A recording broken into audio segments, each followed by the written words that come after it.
할렐루야. 오늘 말씀의 제목이 믿음이 복이다 입니다. 우리 같이 한번 따라합시다. 믿음이 복이다.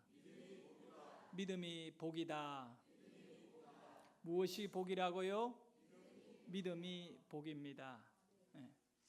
저희 아내가 지난 목요일 날 새벽에 청년들 20명 데리고 일본 동경에 있는 우리가 후원하고 있는 선교사님 사역지에 방문하여 아직도 일본에 있습니다. 이번 주일 청년들과 함께 그 일본 교회를 섬기면서 예배합니다.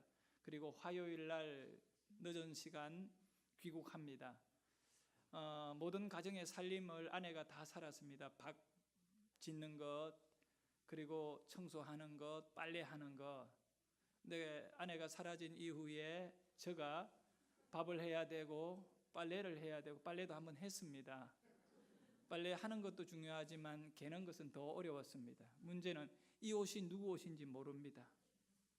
딸 옷인지 아내 옷인지 애들 옷까지, 우리 집에 식구가 많다 보니 이거 참 힘들었습니다.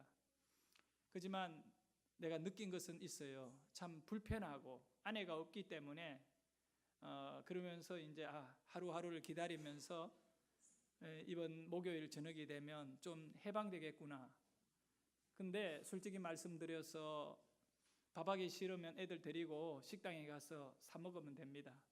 어제도 설거지를 딱 저거 하고 나니까 밥 한 번 4명이 먹어버리면 설거지가 엄청 나고, 그게 무서우니까 애들 보고 얘들아 시내 나가자. 아빠 웬일로? 그냥 나가자. 데리고 가서 딱 된장찌개와 비빔밥 먹고는 집에 가자. 아빠 시내인데 여기서 좀 놀아요. 그 가야 된다. 볼일 다 봤다. 밥을 시내 가서 먹고 그냥 들어왔던 거예요. 왜 그랬냐면 설거지가 귀찮으니까 그렇게 밥을 먹었습니다. 근데 아내가 있지 않기 때문에 불편하지만 견딜만 합니다. 아내가 들으면 수수할지 모르겠지만 견딜만 합니다. 그리고 저는 돈이 조금 부족해도 견딜만 하다고 저는 생각합니다. 내가 몸이 아픈 적도 많이 있었는데 몸이 아파도 견딜만 했습니다. 네, 그렇습니다. 교회가 처음 개척했을 때 너무 연약했습니다. 성도가 없었습니다. 한 달, 2달 성도 없이 설교했습니다. 그래도 내가 목회를 하며 견뎠고 견딜만 했습니다. 사랑하는 여러분, 그런데 저에게 있어서 견딜 수 없는 것이 하나 있습니다. 그것은 바로 뭐냐 하면 하나님의 은혜 없이는 저는 살 수 없다고 생각합니다. 솔직히 말씀드려서 아내가 없어도, 돈이 없어도 살 수 있다고 저는 믿습니다. 자식이 없어도 살 겁니다. 교인이 한 명도 없어도 저는 살 수 있을 겁니다. 그런데 내가 살 수 없노라고 고백하는 것은 다른 것 아닙니다. 바로 하나님의 은혜가 내 안에 말라버리고 하나님의 영광이 나에게서 떠나버리고 내가 더 이상 아무리 나의 삶에서 하나님을 찾아도 하나님이 보이지 않는 그곳에 나의 모습이 발견되어진다면 나는 살 수 없을 것 같습니다. 그래서 우리 예수 믿는 저와 여러분은 은혜 없이는 살 수 없는 자임을 결론을 내리고 살아가는 것입니다. 그렇기 때문에 세상이 무섭지가 않는 거죠. 왜? 하나님의 은혜가 내게 있을 경우에는 다른 어떤 것, 세상 사람들이 세상에서 두려움에 떨며 살아갑니다. 돈 없으면 어떡할까? 건강 잃어버리면 어떡할까? 이 사람 내게서 떠나면 어떡할까? 라고 하는 직장에서 어느 날 갑자기 일할 수 없게끔, 돈을 벌 수 없게끔 어려워지면 어떡할까? 두려움에 그렇게 매여 살아갑니다만은 우리 예수 믿는 저와 여러분은 너무 당당하게 살 수 있는 것은 하나님의 은혜가 있다면 내가 어떤 어려움이 있더라도 괜찮다는 겁니다. 그래서 여러분, 이 은혜가 무엇이냐? 가만히 돌아보면, 잠잠히 생각해 보면 우리가 그렇게 목말라 하고 그것을 붙잡고 살아가는 이 하나님의 은혜는 뭐냐? 바로 하나님이 내게 주시는 복이라는 것입니다. 은혜 없이는 나는 못 삽니다 라고 하는 이 고백은, 다른 말로는 하나님의 복이 없이는 나는 살 수 없습니다, 이 얘기입니다. 여러분, 신앙생활, 믿음생활, 이 전부 우리에게 있어서 널려있는 하나님의 복을 맛보고 경험하고 누리는 것이라 믿습니다. 여기 우리가 잘 아는 대로 믿음의 조상, 그 믿음의 출발이 어디에서 이루어졌느냐? 바로 아브라함이라고 하는 그 평범한 한 사람을 하나님이 만나주시고 불러주신 것이죠. 그를 불러놓고 하나님이 무슨 말을 가장 먼저 해주셨던가? 그것은 창세기 12장 3절에 보면 이 약속의 말씀이에요. 너를 축복하는 자에게 내가 복을 주고 네가 믿음의 사람이 되었기 때문에, 네가 은혜에 목마른 자가 되고 은혜로 사는 자가 되었기 때문에 너를 축복하는 자는 내가 그를 축복해 주고, 너를 저주하는 자에게는 내가 그를 뭐하게 한다고요? 저주할 것이다. 땅의 모든 족속이 누구로 말미암아? 너로 말미암아 뭐 하겠다고요? 복을 얻을 것이라. 여러분의 기준이 뭡니까? 여러분의 삶의 가치가 무엇입니까? 하나님을 믿은 여러분들, 하나님이 여러분을 불러주신 이유가 뭡니까? 바로 은혜를 통하여 복을 누리며 맛보며 사는 인생인 것입니다. 그래서 확고하게 우리는 선포할 수 있습니다. 믿음과 이 믿음이거든요. 믿음과 복이 분리될 수 없다는 겁니다. 그렇기 때문에 이 믿음이 곧 은혜를 일으키거든요. 그 믿음의 크기가 은혜의 크기. 그래서 믿음이 복입니다. 여러분, 믿음을 시시하게 여기지 마세요. 이 믿음이 얼마나 여러분에게 큰 복이 되는지 모릅니다. 우리 한번 따라합시다. 믿음이 복입니다. 믿음의 인물이 되면 복의 인물이 됩니다. 그래서 신명기 28장 2절과 6절에는 이런 말씀으로 우리에게 축복해 주고 있습니다. 우리 같이 한번 읽어볼까요? 네가 내 하나님 여호와의 말씀을 청종하면 이 모든 복이 내게 임하며 내게, 보세요, 2절에 조건이 뭡니까? 하나님의 말씀을 뭐하며? 청종하며 귀 기울여 듣게 되면, 이 말인 거예요. 그렇게 하나님의 말씀을 귀 기울여 듣는 인물이 누굽니까? 믿음의 사람이거든요. 너가 믿음으로 살면, 믿음을 귀하게 여기며, 믿음을 최고로 가장 중요한 것으로 그렇게 결정을 네가 내려놓으면 이 모든 복입니다. 너에게 임하여 너에게 복이 있을 것이다. 그 다음 3절 이후로 어떤 복인지를 한번 읽어봅니다. 시작. 성읍에서도 복을 받고 들에서도 복을 받을 것이며 내 몸의 자녀와 내 짐승의 새끼와 소와 양의 새끼가 복을 받을 것이며 내 광주리와 떡 반죽 그릇이 복을 받을 것이며 내가 들어와도 복을 받고 나가도 복을 받을 것이냐. 할렐루야. 사랑하는 여러분, 이 모든 말씀, 하나님의 말씀을 청종하고 말씀을 지키고 행하는 저와 여러분의 인생, 믿음의 사람은 복의 사람이 되는 거예요. 어떻게 이런 복이 임할까요? 나가도 복을 받고 들어와도 복을, 우리는 어디에 있든 간에 여러분이 믿음의 사람이 되어버리면 아무리 지옥 같은 환경이라도 우리가 그곳에 들어가면 그곳은 복이 되는 줄 믿으시기를 바랍니다. 이것은 요셉을 통하여 너무 잘 알게 되는 거지. 요셉이 가는 곳곳마다, 요셉이 보디발의 집에 들어가면 보디발의 집에 복을 받고, 요셉이 감옥에 들어가면 감옥에 있는 사람들이 복을 받는 것입니다. 바로 하나님의 말씀을 갖고 있는 믿음의 사람이 복덩어리가 되는 것입니다. 사랑하는 여러분, 복이 널려있는 인생 되시기를 바랍니다. 그것은 바로 여러분이 오늘 하나님의 말씀에 순종하고 청종하고 그 말씀을 가진 믿음의 사람이 되면 자연스럽게 여러분은 복덩어리가 되는 것입니다. 그래서 우리가 이것을 분명히 알아야, 하나님은 여러분을 불러주셨습니다. 여러분이 뭐 어느 날 갑자기 복 받고 싶고 은혜 받고 싶고 하나님이라는 분을 한번 믿어보자고 해서 교회도 가고 성경도 보고 이런 게 아니거든요. 그렇게 했다 하더라도 여러분의 인생을 움직이는 자는 하나님이시에요. 하나님이 여러분의 마음에 감동 주시고 성령을 부어주셔야 돼요. 여러분, 믿음은요, 성령이 내 심령 안에, 내 가슴에 들어오심으로 믿음이 가능하기 때문에, 그것은 절대적인, 여러분이 어떤 것을 가졌기 때문에 믿음이 아니라, 성경 구주를 가졌기 때문에 믿음이 아니라, 성령이 여러분의 심령에 오셨기 때문에 참 믿음이 세워진 거예요. 그러면 이 성령은 하나님이시거든요. 하나님이 여러분에게 오지 않으면 불가능한 것이 믿음인데, 이것을 가르쳐 우리 입장에서 하나님이 나를 불러주셨다. 하나님이 여러분을 불러주신 거예요. 구원의 백성으로 부르셨는데, 하나님의 자녀로 부르셨는데, 그 부르신 하나님이 여러분에게 뭐라고 말씀하느냐 하면, 베드로는 베드로전서 2장 9절에서 이렇게 말씀하셔요. 하나님이 우리를 부른 것에 대해 이렇게 결론을 내리거든요. 우리 같이 한번 읽어볼까요? 그러나 너희는 택하신 족속이요 왕같은 제사장들이요 거룩한 나라요 그의 소유가 된 백성이니 이는 너희를 어두운 데에서 불러내어 그의 기이한 빛에 들어가게 하신 이의 아름다운 덕을 선포하게 하려 하심이라. 아멘. 너희는 택한 족속이 돼요. 하나님이 택해서 불렀는데 불러낸 우리는 어떤 존재이냐면 왕같은 제사장이요 거룩한 나라요 그의 소유가 된 백성이니. 할렐루야. 자, 우리 한번 따라하면 나는 왕같은 제사장이다. 여러분이 어떤 존재라고요? 왕같은 제사장. 그냥 제사장이 아닙니다. 어떤 존재? 왕같은 제사장.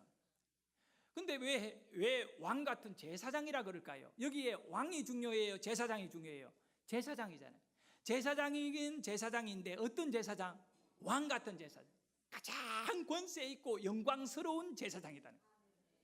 여러분, 하나님이 여러분을 불러가지고 왕같은 제사장으로 삼았어요. 인정합니까? 감동이 옵니까?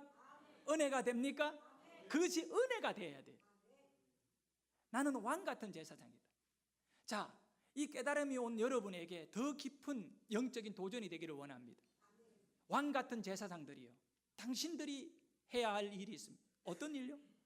예배를 드려야 된다. 하나님께서 여러분에게 왕같은 장사꾼이라고 말하지 않아요. 그래, 돈을 많이 버는 자가 아니에요. 왕같은 정치꾼이라고 말하지 않았어요. 왕같은 사회의 어떤 그런 박애주의자라고 말씀하지 않았어요. 우리에게 하신 말씀은 가장 첫 번째, 하나님이 여러분을 택했다 말하면서 왕같은 제사장으로 택했다. 제사장이 하는 가장 중요한 일은 예배예요.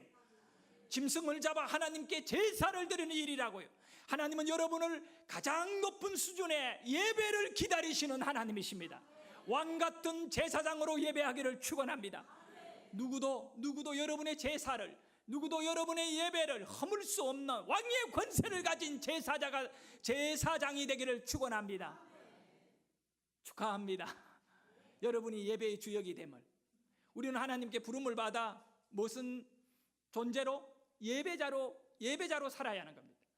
베드로가 이 베드로전서 2장 9절에서 하신 말씀, 왕같은 제사장이요 라고 하는 것은 여러분의 신분이 바뀌었다는 것입니다. 여러분의 신분이 마귀 사탄에게 종이 되고 마귀 사탄에게 끌려가며 이용당하고 짓밟히고 고통받는 여러분에게 그의 나라의 기이한 빛에 들어가고 그의 거룩한 나라의 백성이 되어 하나님을 찬양하고 하나님을 예배하는 백성으로 삼아버렸다는 것입니다. 할렐루야. 그러므로 오늘 하루하루의 삶 속에 은혜가 언제 임합니까? 가장 강력한 은혜가 언제 임합니까? 예배 가운데 임한다고 믿습니다. 하나님은 예배 가운데 여러분에게 은혜를 주시는 분입니다. 세상의 그 어떤 것과 바꿀 수 없는 최고의 가치관인 은혜. 은혜 아니면 살아갈 수 없어요. 주님의 은혜를 사모하고 이 은혜 가운데 하나님이 주시는 복을 누려야 됩니다. 믿음이 복이다. 믿음이 복인데 왜 믿음이 복이 있냐 하면 믿음이 은혜를 누리게 하거든. 믿음이 은혜를 충만하게 하거든. 사랑하는 우리 성도들 모두 한 사람 한 사람이, 하나님은 이미 여러분을 왕같은 제사장으로 불러주셨는데 문제는 뭐냐면 제사장이면 제사장인데 왕같은 제사장. 그런데 그 하나님이 주신 이 기이한 축복을 누려야 돼요. 자, 따라합니다. 누리자. 하나님의 축복을 누리자. 왕의 축복을, 예배의 축복을 누리자. 뭐 하자고요? 누리자. 그럼 누려야 돼. 어떻게 누릴까요? 황당해집니다. 옆에 분에게 한번 얘기해 봅니다. 누립시다. 축복을 누립시다. 뭘 누리자고요? 그럼 어떻게 누려요? 축복을 누려야지, 그죠? 어떻게 누려야 돼? 누리기는 누려야 되는데 어떻게 누려야 돼요? 방법이 있어요. 그것이 바로 은혜 받는 거예요. 여러분이 은혜 받으면 하나님의 축복을 누리는 거예요. 자, 은혜 받아버리면요, 더 이상의 그 어떤 소원이 없어져요. 은혜 받아버리면 그게 축복이에요. 가장 귀한. 그러니까 우리는 이제 새로운 뭐를 붙잡으려고 막 그거를 갖다가 이루려고 노력하는 것이 아니라 불러주신 그 은혜 안에서 왕 같은 제사장의 그 축복을 뭐 하면 된다고요? 누려야 돼요. 이 생각이 여러분의 가장 먼저 자리 잡아야 돼요. 그러지 않으면 여러분은 신앙의 실패예요. 은혜를 못 누리면 천없는 것을 구하고 그걸 붙잡더라도 하나님의 은혜가 아니면 안 되거든요. 그래서 은혜가 되면 작은 것 가지고도요 얼마나 행복하고 멋지게 살아갈 수 있는데요.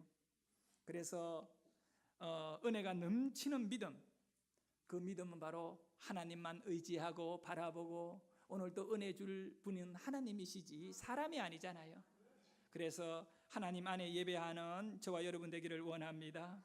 우리는 보이는 것이 아니라 보이지 않는 것, 바로 고린도 후서 4장 18절에 보면 우리가 주목하는 것은 보이는 것이 아니요 보이지 않는 것이니 보이는 것은 잠깐이요 보이지 않는 것은 영원합니다. 그래 영원한 것을 바라보는 저와 여러분에게 이 은혜의 가치를 우리가 잊어버리면 안 돼요. 그래서 오늘 또 눈에 보이지는 않지만 하나님께서 돈이나 권력이나 세상 그 어떤 것보다도 하나님이 내 인생의 배경이 되어 주시는 것이 은혜인 줄 믿으시기를 바랍니다. 우리 한번 따라합니다. 하나님이 내 인생의 배경이 되어 주심이 은혜다. 아가씨가 선을 보러 가요. 얼굴을 막 꾸미고 옷을 막 갈아입고 막 머리를 뽑고 뭐 눈썹에다가 뭘 칠하고 올리고 막 이랬어요. 그런데 문제는 그 만날 그런 남자와 이렇게 마주쳤을 때 그 외모가 중요한 거 아니라고 나는 봐요. 그 옷맵시가 중요한 거예요. 하나님이 이 아가씨의 배경이 되어버리면 코가 삐뚤어지고 눈이 찌부러져도 하나님이 이 아가씨의 배경이 되어버립니다. 그냥 그 남자가 눈이 뒤집어져 버린 거예요. 여러분 그걸 아셔야 돼요. 여러분의 인생에 하나님이 내 배경이 되어주시는 은혜, 이 은혜를 일구어내야 돼요. 믿음으로 갑옷을 입어야죠. 야곱이라는 인물을 소개할게요. 바다나람에서 20년 만에 큰 부자가 되어 아내와 자식들을 다 데리고 가나안 땅 고향으로 내려온 브엘세바로 내려오는 가운데 가나안 땅에 도착했습니다. 그런데 이 가나안 땅에는 여러 족속들이 이렇게 살고 있었습니다. 특별히 가나안 족속과 브리스 족속들이 살고 있는 그 세겜 지역을 지나가다가 야곱이 거기에서 오랜 기간 정착을 하게 됩니다. 중간에 잠시 정착을 하게 됩니다. 그런데 그 히위 사람인데 하몰의 아들인 그 세겜 족장이 이 야곱의 딸 가운데 그 디나라고 하는 이 아가씨를 사랑하게 되는 겁니다. 사랑해서 잠을 못 자는 거예요. 고통하다가 어떻게 이 디나가 바람시로 나와가 이렇게 돌아다닐 때 그 디나를 납치해가지고 그를 갖다가 이렇게 강간을 해버린 거예요. 근데 디나는 싫지 않는 거예요. 그 여자들이 이게 문제야. 싫지 않아요. 자기를 사랑해 주니까. 그러니까 못 이기는 척하고 좋아하는 거예요. 디나가 이제 그 집에 돌아와 가지고 이 사실을 얘기합니다. 그 세겜이라는 사람이 저를 겁탈해 가지고 그래 했는데 나도 그 세겜의 그 족장인 그분이 마음에 들어요 이러는 거예요. 그런데 야곱과 야곱의 아들들은 혈통을 굉장히 중요시 여기거든요. 아브라함의 혈통 말입니다. 그래서 특별히 디나의 오빠가 되는 그 시몬과 레위라고 하는 이 두 아들이 굉장히 이 세겜에 대해서 이 분노를 가지게 된, 내 여동생을 겁탈했다니 이방인 히위 사람이 이건 있을 수 없어 이렇게 분을 품는데 가만히 보니까 세겜 사람들이 굉장히 자기네들보다 더 군사력이 세요. 그러니까 이 시몬과 레위가 머리를 써서 어떻게 하느냐면 세겜 사람 모든 남자들에게 할례를 받게 하는 겁니다. 할례란 거는 남자의 그 양피를 잘라내는 거거든요. 그러다 보니 그 당시에 의술로 이렇게 할례를 받고 나면 한 일주일은 꼼짝 못하고 누워있고 피가 나고 그게 이렇게 염증이 생기고 어려워요. 근데 조건이 뭐냐면 시몬과 레위가 세겜 족장에게 가서 너 정말 디나 좋아하니 사랑하니? 사랑해 좋아해. 그러면 우리 세겜과 우리 야곱 족속이 서로 그러면 하나의 그거로 이렇게 화친을 하고 이렇게 서로가 결혼해 가지고 우리의 딸들이 너네들의 남자들과 너네들의 딸들이 우리의 남자들과 서로 결혼하는 그런 문화를 갖자. 조건이 있다. 우리는 아브라함의 자손들로 할례를 받지 않으면 안 된다. 할례만 받으면 결혼할 수 있다. 이렇게 얘기한 거예요. 그러니 세겜 사람들이 가만히 보니까 아브라함의 자손들은 다 할례를 받거든요.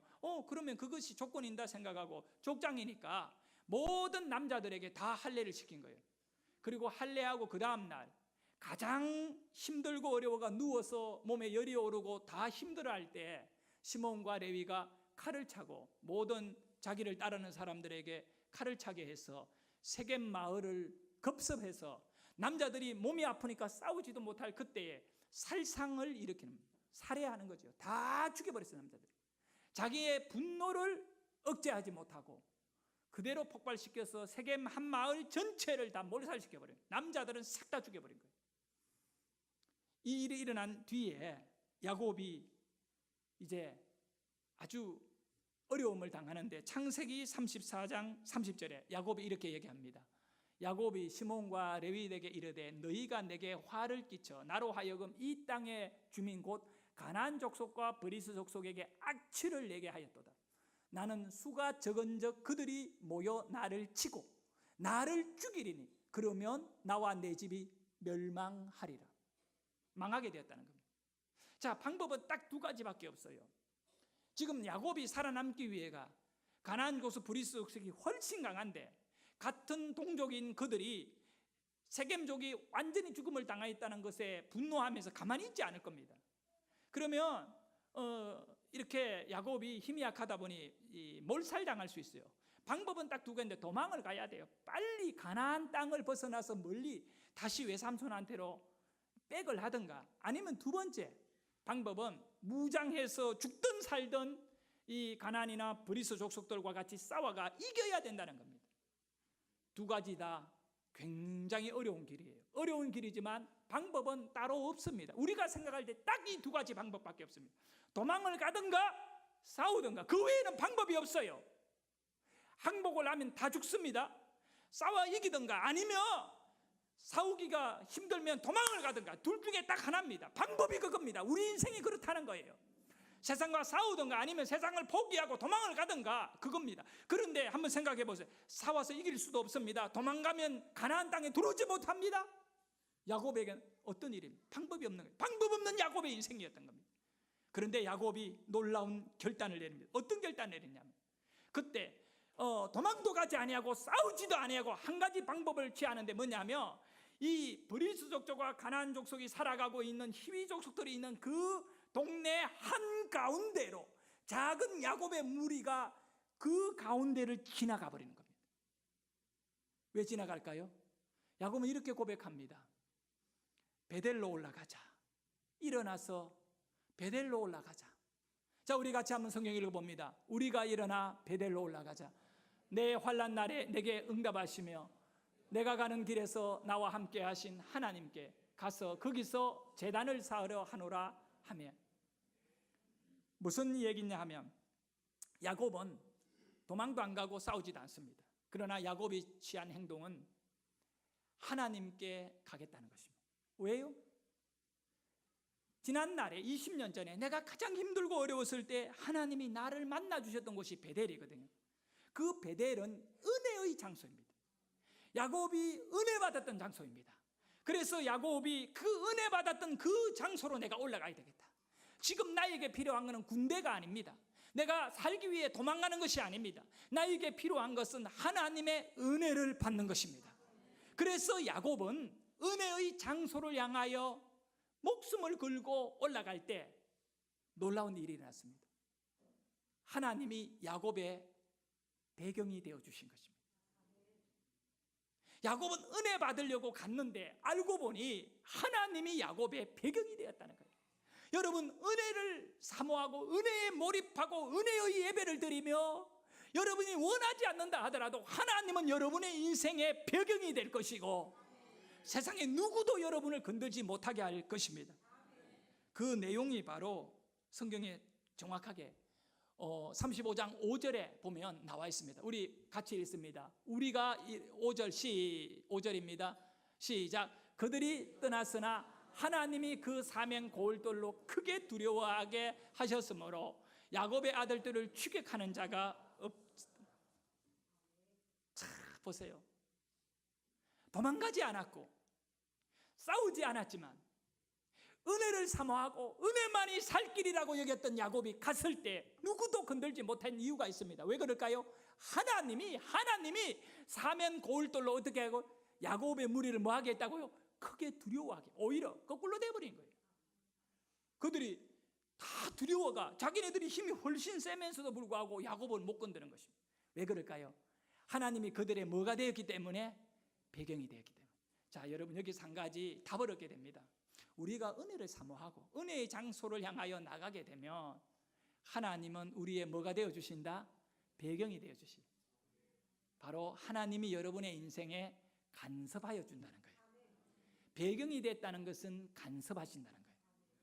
세상 사는 것이 힘드십니까, 여러분?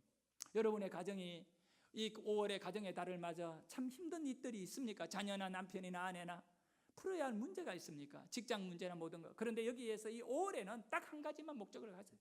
싸우려고도 하지 말고 도망가려고도 하지 말고 여러분의 힘으로 방법으로 노력하지 말고 무엇을 추구하라고요? 여러분이 예수 믿음에 가장 은혜를 많이 받았던 적이 있지 않아요?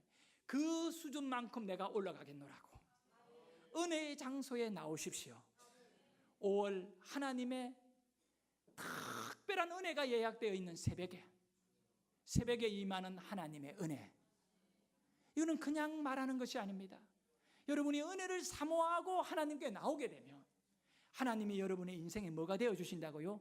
배경이 되어주시고 여러분의 인생에 뭐 하신다고요? 간섭하여 주십니다. 야곱에게 하나님이 간섭하여 주니까 그 주위 사람들이 못 건드는 겁니다.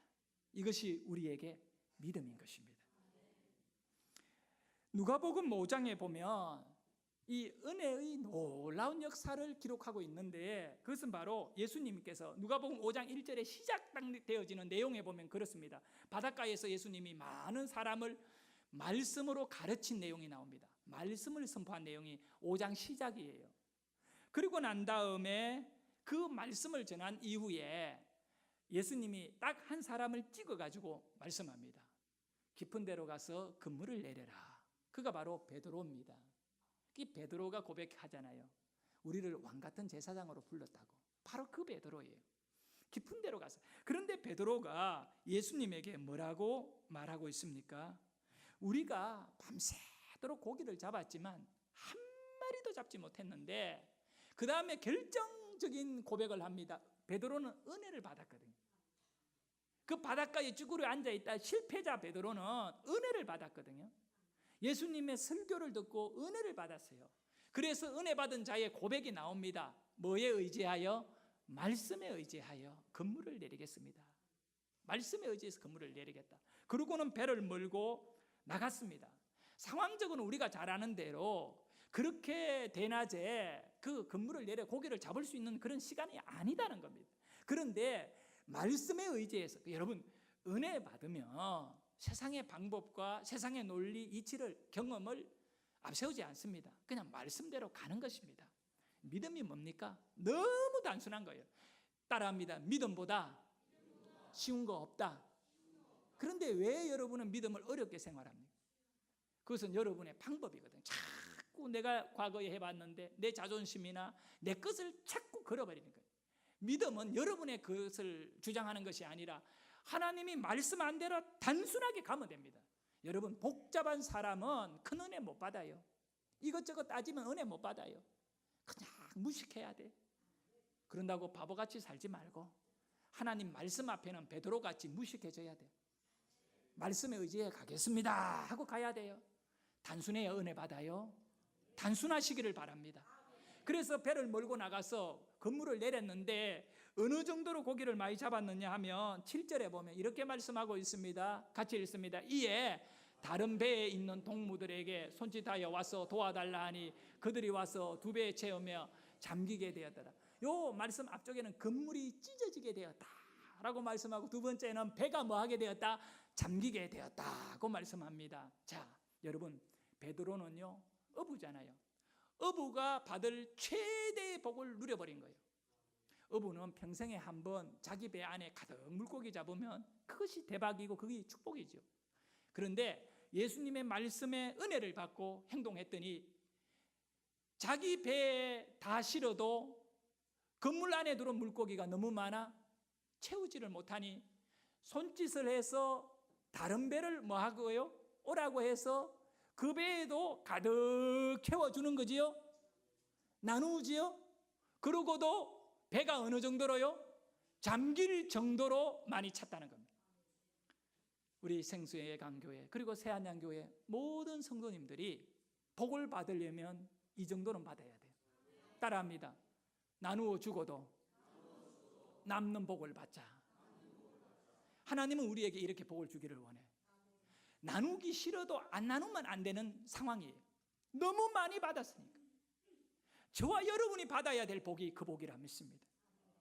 저는 믿음으로 사는 사람에게는 그 믿음으로의 크기만큼 복을 주신다고 믿습니다. 사실 우리가 2년 전에 여기 생수의 강교회를 개척할 적에 돈이 많고 교회가 막 미어터지도록 우리 새안양교회가 그렇게 힘이 있었기 때문에 개척한 게 아니에요. 저는 하나님의 은혜에 목말라 개척했거든요. 그것은 하나님이 앞으로 더 큰 복을 줄 걸 믿고 미리 나눈 거거든요. 미리 나눈 거예요. 하나님은 믿음으로 복을 주신다고 믿어요. 바로 그것입니다. 여러분, 복을 받더라도 이 베드로같이 이런 복을 받아야 되지 않겠어요? 그물을 땡겨 보니까 내 배에 다 실었는데도 아직 그물 안에 절반 이상이 남아있다는 것입니다. 그거 어떡합니까? 나누는 거죠. 사랑하는 여러분, 가진 것 작은 거 하나밖에 없어서 쪼개가 나누는 이 안타까움이 아니라 넘치니까 나눌지 아니할 수가 없는 부요함의 은혜의 축복을 누리시기를 바랍니다. 바로 그 복을 오늘 믿음이 주는 복임을 믿으시기를 바랍니다. 복은 그래서 말씀으로 오는 것입니다. 베드로가 한 말씀에 의지해 그물을 내리니까 도저히 나누고도 이것도 남게 되는 이 복을 받았습니다. 그래서 여러분이 이 왕같은 제사장으로 말씀을 의지하여 예배하는 자로서 여러분이 꿋꿋이 자기 신분을 유지하게 되고 하나님을 인생의 배경으로 삼으면 여러분의 인생에 하나님의 간섭이 이루어져서 여러분이 그물을 내리고 여러분이 씨를 뿌리고 여러분이 어떤 것에 손을 대는 곳에 여러분 혼자 먹고도 남았기 때문에 안 나누면 안 될 만큼 큰 축복의 인물 되시기를 바랍니다. 이 모든 것은 믿음으로 이루어지는 일이기 때문에 믿음이 복인 것입니다. 믿음의 복은 은혜로 나타나니 은혜 받은 자가 되기를 원합니다. 은혜가 먼저입니다. 은혜가 생명입니다. 여러분, 우리 은혜로 여러분의 인생에 승리함이 있기를 원합니다. 자, 이번 한 주간 5월에는 이 새벽에 임하는 하나님의 은혜를 놓치지 않기를 원합니다. 내일 새벽부터 다 자다가 일어나가지고 은혜의 현장으로 나오십시오. 야곱이 베델로 올라가자, 이 말은 은혜의 현장으로 내가 가자 이것입니다. 아멘. 여러분이 은혜의 현장으로 가면 하나님이 복을 주시는 겁니다. 하나님이 배경이 되어 주시는 겁니다. 기도하겠습니다.